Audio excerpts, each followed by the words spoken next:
Ambassador Maxamed Cabdiraxmaan Cumar Injineerisow ayaa kuna sagootinaya afur magaalada Addis Ababa ugu sameeyay ciyaartoyda xulka qaranka, macallimiinta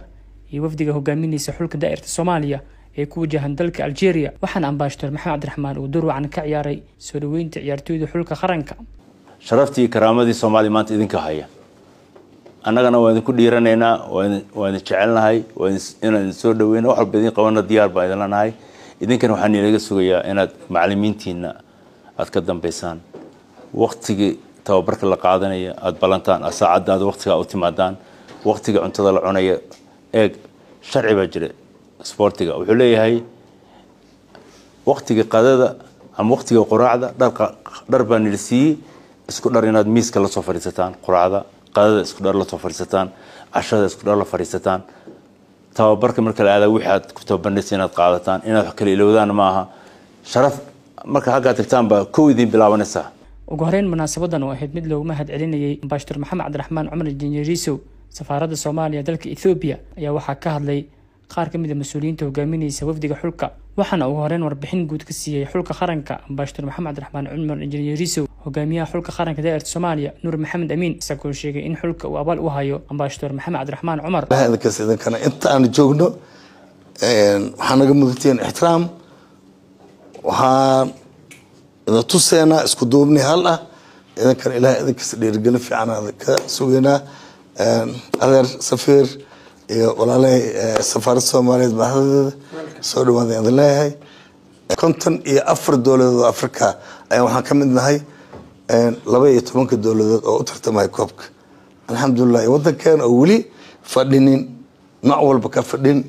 أن حريك الصومالية كوبا عكت أولي سفع عن أفردين isku duubni ayagoo hadda ugub ah inay maarta heerkan soo gaareen waxaan ambaliye leeyahay ugu hambaliyaha ama ilaa ma hadda ugu mahad celin xiriirka Soomaaliya ku bidacta oo hogaaminayo gudoomiye Cali Shiino. dhinaca kale waxaa munaasabadan ka hadlay Liibaan Cusmaan Cali oo kamid ah ganacsatada ku nool dalka Ethiopia iyo sidoo kale mas'uul ka socday safaaradda Soomaaliya dalka Ethiopia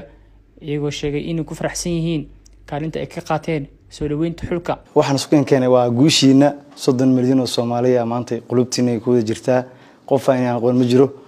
waan ku faanaa waxa waaye hadeertan waxaan ka rajeynaynaa intaas in ka badan Soomaali sharafteedii iyo ciidadeedii waa soo celiseen haddana waxaan idin rabaa inaad rabbi tala saarataan ragta sistema tabariyada la yiri marka alana ku kalsoonaada salaada iyo ismaqalka macallimiintiina inaad adeecdaan guul kale oo taariikhi oo weyn oo Soomaaliya ina u keentaan in karajina insha Allah taala qalinle iyo nani oo ay kana shaqo aad u qiimo badan u wado ciyaartoyda xulka qaranka Soomaaliya dhamaantiin sidoo kale gacalaan ka marneen marka aad iyo aad idin salaam insha Allah. habeenkii ay idin soo dhaweynaynay nin Ethiopian ah luqad Ingiriis wuxuu ku hadlay wuxuu yiri bar dhalinyaradii Soomaaliyeed baa soo deganayso markaasoo in kamid ah wuxuu arkay kitaab soo halka ku wato markaasoo wuxuu yiri اسلوبته النظام كوطن كاس لو عينيه ميارد المستقبل كيف يوطن كاس waxa lagu cabaraa waa dhalinyarada aad maanta ugu faraxsanahay ka safaara Ameerika ka gudubta aniga ahaanteyda maanta inaan idin ku faanayno marka waxa tiin horta miyaaradii mustaqbalka wadanka Soomaaliyeed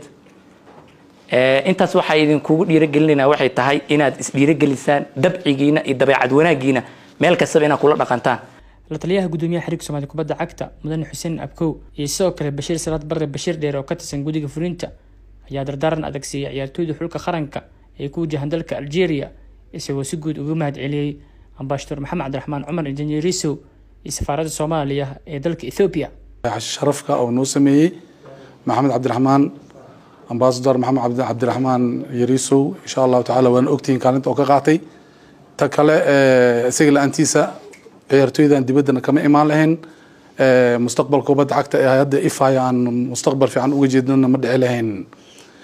waqtigiisii iyo dadaalka oo galanay waxaan meeshan ku soo koobi karna ma ahan jazakallahu khair Ambassador kaaga mahadnaqaynaa. Pay attention focus ka saara biri qofku wuxuu habeenkii ku jiifto guusheedu gaaraa casarka subax akhriso galabtii mataqaana uu ku fudaadaa waa idin bariya hal nasto maskaxdiina galiya Tanzania iyo mataqaana isha bahashil dhahayo Senegal iyo Congo iyo nimanka dhahayo waxaan rabaa inaan koobka sanadka dambe beeru ka qayb gashay warkayga isma fahmaya ani taargetkayga kana saas waay madaxa wafdiga xulka qaranka daa'irta Soomaaliya maxamed cali ciise ciiro ayaa sheegay in xiriirka Soomaaliya kubadda cagta uu abaal weyn u hayo ambassador maxamed cabdiraxmaan cumar yariisow iyo safaaradda Soomaaliyeed ee dalka Itoobiya doorka waxaan ay ka ciyaareen soo dhaweynta xulka daa'irada Soomaaliya. injineer maxamed cabdiraxmaan khayr allah siiyo injineer yariisow Ilaahay u naxariisto safaaradda Soomaaliya sidii sharafta lahayd oo wanaag lahayd كل واحد بدن بانو أتكلم لها استجي عبد الرزاق دوسن شوقين ميشت واحد بدن بانو أتكلم لها إلى ذنكس عبد الرزاق فامل كيسي وقيمي وأكتين شكشي وقيمي واتشوقي سنة كورن وايد لا تشوقي سام فيليا وحوي مركا وفقا دوانا كوسمي والله مهد عليا مهد علين تاس وحوي وايدين كاهنا إن شاء الله وايدين أبنهاي سوماليا ودن حريركم بدعكت سوماليا وايدين وجه جودهن Soomaaliya oo dhan way idin ogtay dhalinyaradiina way idin ogtahay inta joogtay inta maqam inta kalena waxay la tahay TV-ga ka daawan doonta insha Allah. Ambassador Maxamed Cabdiraxmaan Cumar Yariisow oo kulankan dhiirigelinta u sameeyay ciyaartooyda xulka ayaa sheegay in markasta uu diyaar u yahay la shaqeynta xiriirka Soomaaliya kubadda cagta. يعني واجبك waxay saarna wax kale ma ahan aaba Allah naxariis ma ku yaraa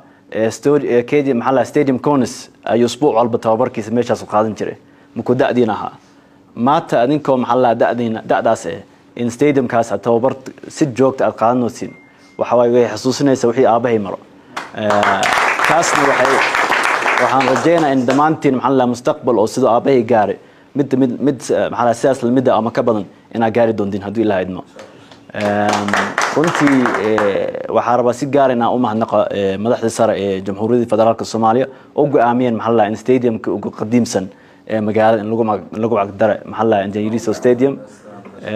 soo taasna maxalla taas ayaa ii qasbay maxalla inaan maxalla sportska wax badan taageero dhammaantiin waxay tii maxalla walaalaha wadanay maxalla waagi October waqti fiican asla qaadnay ka bacdina waa iska warqabi jirnay anina waajib ay xil saarnaa دواي وحي محل أعمالك آباء الله ونحيز قمن جري تاس مسؤولية أهل صار إن سي وضع أنا مسيح وجيو وقدام بين وحكون كان سوحر قدومية حريق سومالي كبدا عكتا مدني علي عبدي محمد علشيني يسوي خطك التليفون كاكا هاد علي ambassador محمد عبد الرحمن عمر يريسو سفارة الصومالية ee dalka Ethiopia kaalinta ay ka qaateen dhiirigelinta xulka qaranka daa'irada Soomaaliya dhamaan waxaan u mahadcelinayaa wafdiga ka socda xiriirka Soomaaliya kubadda cagta ama tatorka safaaradda dhammaantiin waxaan leeyahay habeen wanaagsan ugu horeyn waxaan rabaa inaan u mahadceliyo ambassador maxamed cabdiraxmaan oo kaalin mug leh ka qaatay soo dhaweynta ciyaartooyda Soomaaliyeed oo ka imaanaysa dalka dibadiisa iyo kuwa gudaha ka yimid aad iyo aad u mahadsantaan leenahay waxa ay nin sporti ah abiis oo aan haysan sporti ah qaranka Soomaaliyeed macno weyn ugu fadhiya waxaan leenahay dhammaantiin waa mahadsantihiin جزاكم الله خير وعقون ربعين مهدعلي وفد حريق صوماليا قبضة عكتا وسخوج الجود فلنتا الله طريقها قدونيها معلمينتا يتكلم مع نجرك أما أنت روح لنا ومحسنتين عن رجينا إن شاء الله إن سفر خير غواء إلى يدرسيه وعن رجينا إن قول يقولون أكينتين ومحسنت عبد السلام ومحسنت ورجلا لما أنت ومحسنتين جزاكم الله خير. سكستبع حريق صوماليا قبضة عكتا أي شهادة شرف قدونسية ambassador maxamed cabdiraxmaan cumar yariisow darsaaq xasan maxamed safaaradda Soomaaliya dalka Ethiopia ee qaar ka mid ah dhalinyarada ku nool dalka Ethiopia kuwaas oo door wacan ka ciyaaray soo dhaweynta iyo dhiirigelinta xulka qaranka intii ay ku sugnaayeen dalka Ethiopia waxaana si guud jaaliyada degan dalka Ethiopia ay guul u rajeeyeen ciyaartooyda xulka qaranka ee ka qayb galaysa koobka qaaradda Afrika.